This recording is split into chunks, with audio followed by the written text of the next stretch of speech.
Hello and welcome back to our channel. Today we're going to show you how to produce healthy roots in an accelerated and efficient way using only an organic method of growth.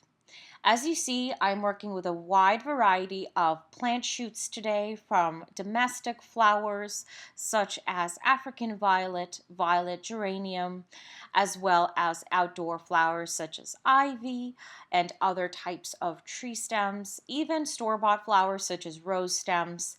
And the key thing when working with a rose stem, for example, is just ensuring that the segment or shoot you're using is healthy and not hydrated or dehydrated or wilting or anything like that.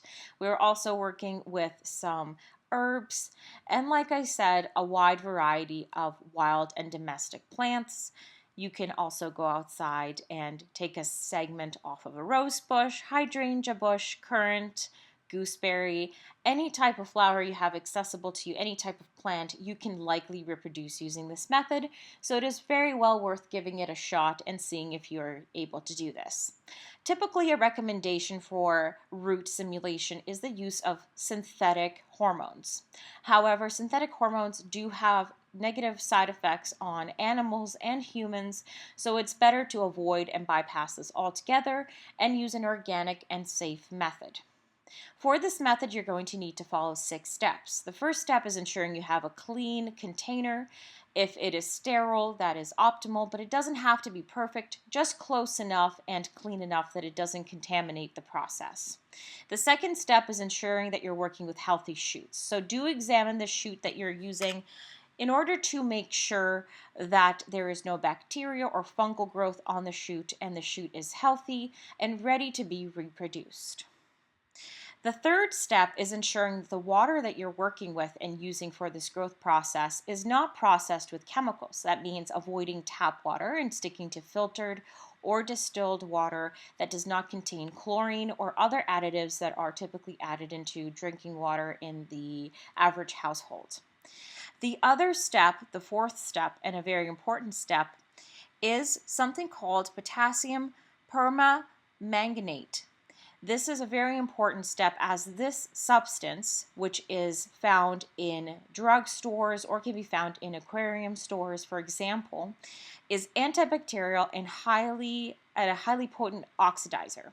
That means that when you put the stem into the substance, it's going to kill bacteria and fungus, but also cauterize in a way the shoot, which will help inhibit or prohibit rather the growth of bacteria, the growth of rot, and it will cauterize it and allow for healthy root growth that is not disturbed by any type of rot or damage that might occur if you were not using this substance.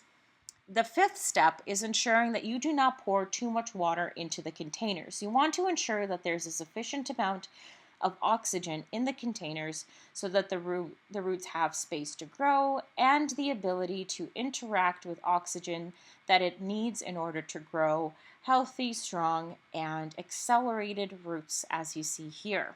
The sixth and final step is ensuring that when you do put the shoots into these containers, that you're leaving sufficient room and that you're not overcrowding the shoots. If you overcrowd the shoots, you're going to run into the same problem as using too much water. In a sense, you're going to suffocate the roots and very much prohibit access to oxygen. So as you see here, I have spaced out all of my shoots in these containers in this very efficient way, where depending on the size and volume of the container, of course, you can put more shoots into one type of container and fewer into smaller types of containers. So just to reiterate, there are 6 steps. The first is a clean container. The second is the use of healthy stems that are not rotting or damaged. The third is filtered water. The fourth is potassium permanganate, which will help destroy bacteria and also cauterize the stem in order to promote accelerated growth. The fifth is ensuring that you do not use too much water per container and that there is oxygen flow. The sixth and final step is to ensure that there is not overcrowding. Thank you so much for watching. That was our method. Please leave any questions or comments below and we will happily answer them. Thank you and have an excellent day.